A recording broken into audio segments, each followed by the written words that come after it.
Part 2, the expansion. Jorge's West Coast cannabis empire.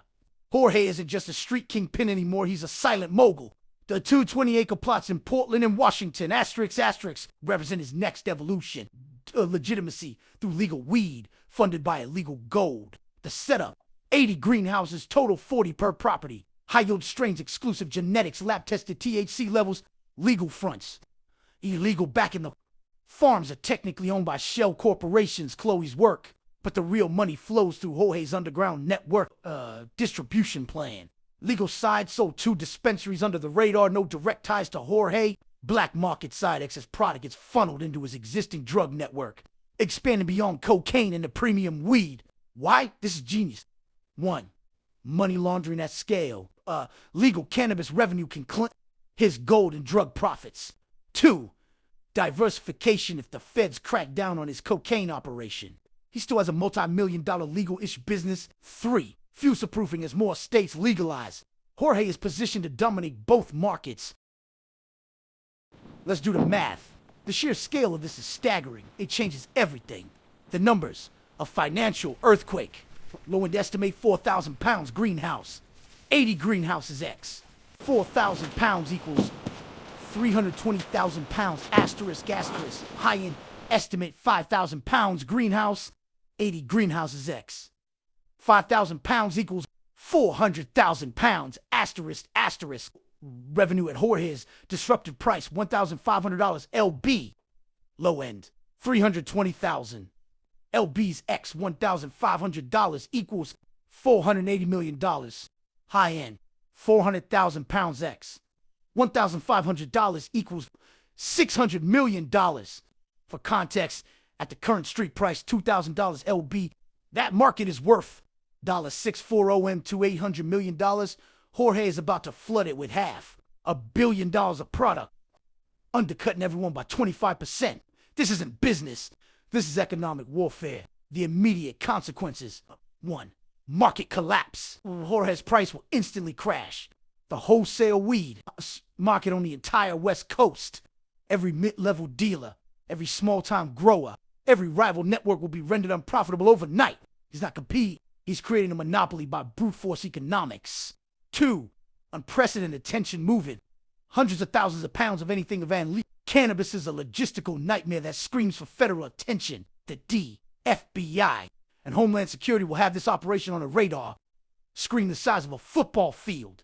3. Cartel declaration of war. You don't undercut a cartel's multi-state operation by $500 million in live to talk about it. This is the single most provocative move Jorge could make. It's not a challenge.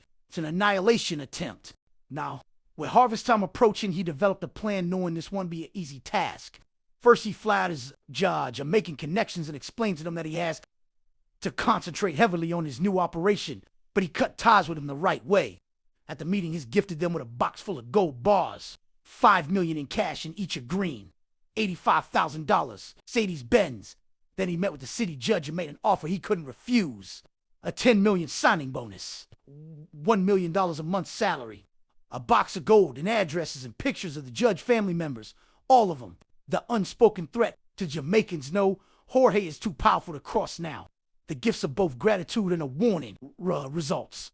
No bad blood, no loose ends. The Jamaicans ride off into the sunset, leaving Jorge's empire intact. Phase 2, owning the law.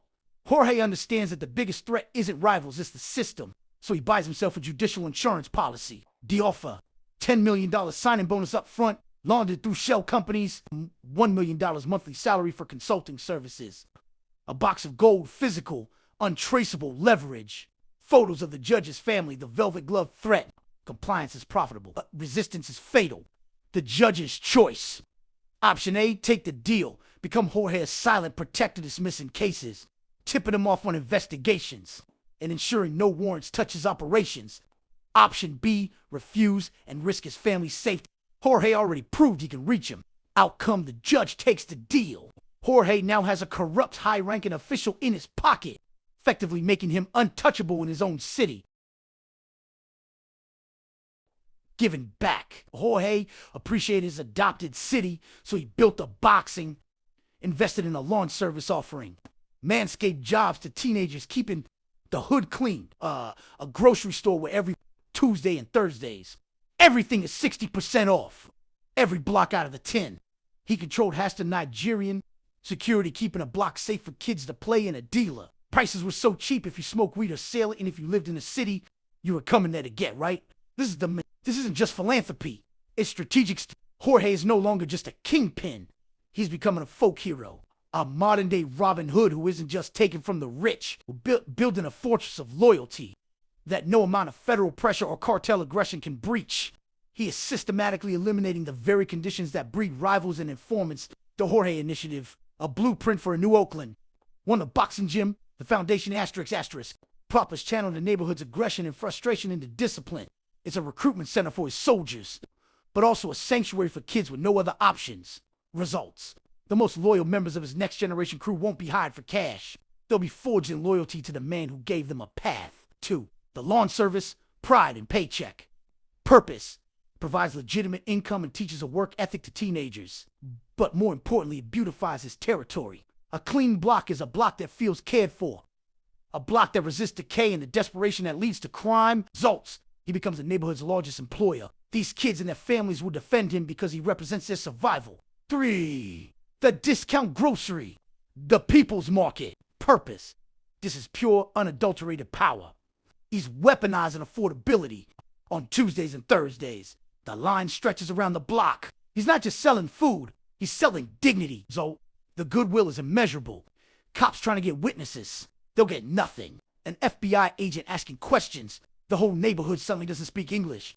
The message. The state has failed you. I will not. 4. The Nigerian security, public order, private enforcement. Purpose.